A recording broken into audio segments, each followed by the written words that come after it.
Hello, hello, hello! Ayan. Ah, ah, word for the day is salita ng Diyos. Bago tayo magsimula, yun ang aking i-share. So, magandang hapon at magandang tang magandang hapon ba? Magandang hapon sa iyong lahat at nandito po ako para mag-share po ng Word of God ngayong araw na ito. Okay po? Okay. So, our God never draw a plan without a promise. Yon. Our God never draw a plan without a promise. And he never put a path without a directional sign. Bitin ko po. He never put a path without a directional sign, and never set a life without a purpose. And last, I believe the promise, follow the path, and live to your purpose. Ayan po. Yung aking word of the day. Word of the day. Yon. Yun, una, he, our God never draw a plan without a promise. Totoo yon. Hindi naman magdo-drawing si God ng plan without a promise. 'Di ba?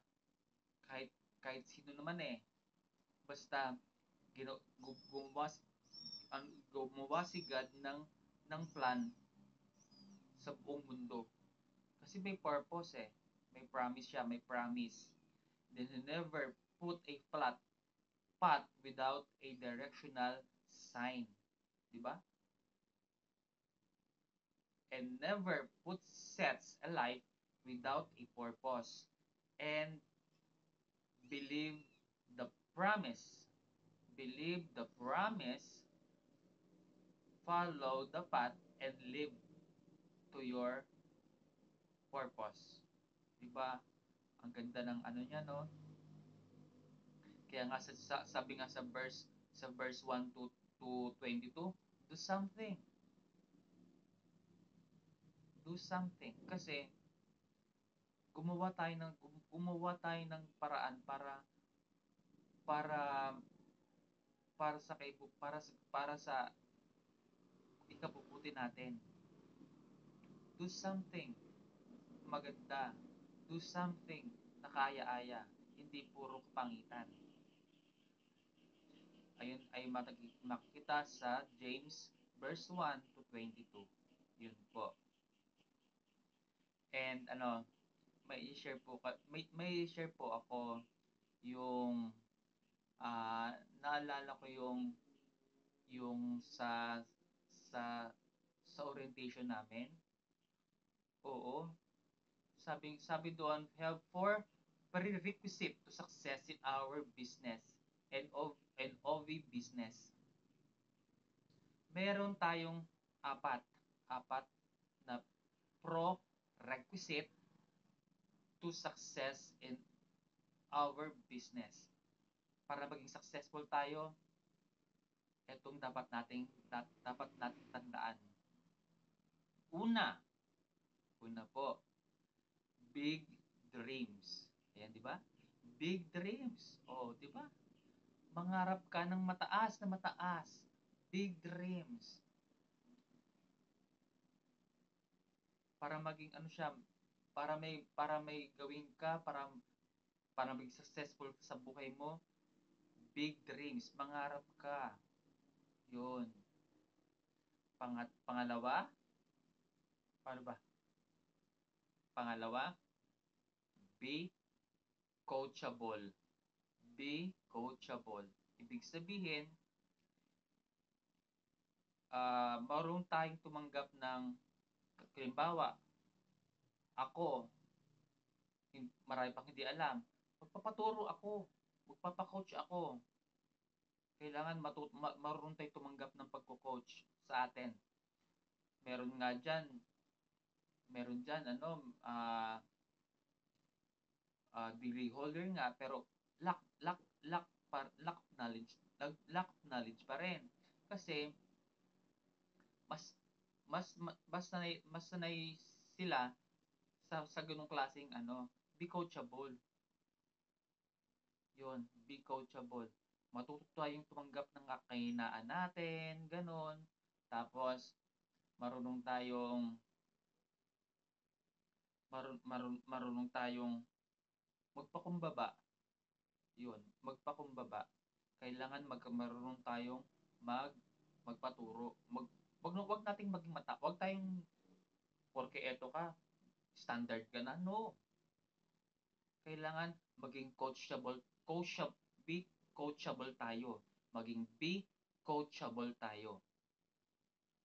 Number 3. Number 3. Okay? Prepare to get rejected. Ayan. Prepare to get rejected. Kasi may mga taong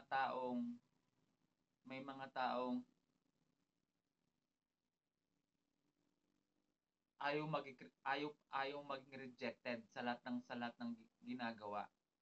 Kailangan prepare ka dun sa para maging rejected. Maging ano ka, maging aware ka dapat. Maging prepare ka to get rejected. And number 4 is last, focus. O, di ba? Focus. Kapag yan, yung apat na yan, nasa sa atin na, ready na tayong magtrabaho. Oh, yun lang. Ready na tayong magtrabaho. Kasi kung wala sa atin yung apat na yan, natandaan ko kasi yung tinuro natatandaan ko yung apat na yan kapag wala sa atin, hindi tayo maging successful. Hindi tayo magiging success sa tatahakin natin. Hindi tayo maging successful business. Kailangan matuto tayo sa lahat ng bagay. Yung apat na yan, una, big dreams. Second, be coachable. Third, prepare to get rejected. And four, focus. Ulitin ko ha. Ulitin ko. Number 1, big dreams. Pangalawa, hindi ko mas alam paano. Pangalawa, be coachable. Pangatlo, prepare to get rejected. And number 4, focus. Focus sa trabaho. Yun. Yan ang 4 prerequisite to success in our business. O yan. Meron po tayo natutunan ano. Naalala ko lang kasi nung ano, kaya na-share ko yan sa inyo dahil maganda. Maganda talaga siya. Pag gusto mag-business, ito yung mga gagawin. Ganda. Yun. Kaya po, ako'y natutuwa dahil unti-unti nang may nagbubukas sa akin ng mga ganong bagay natutunan ko at at unti-unti na rin nagbubukas sa akin ang business. 'Di ba? 'Yan. Ulitin ko ha. Yung verse po natin ngayong araw na ito ay James 1 verse 22, do something. Pag sabing do something, gumawa ka ng paraan. Nakaaya-aya sa Diyos, no? Sabi nga, our God never draw a plan without a promise. He never put a path without a directional sign, and never set a life without a purpose. Believe the promise, follow the path, and live to your heart or live to your purpose. Ayan. So, ah, bye-bye na po tayo. At ito po ang kalabs nyo, kalabs. Ito po ang kalabs nyo. Nagpapaalam na sa inyo. Bye-bye! See you!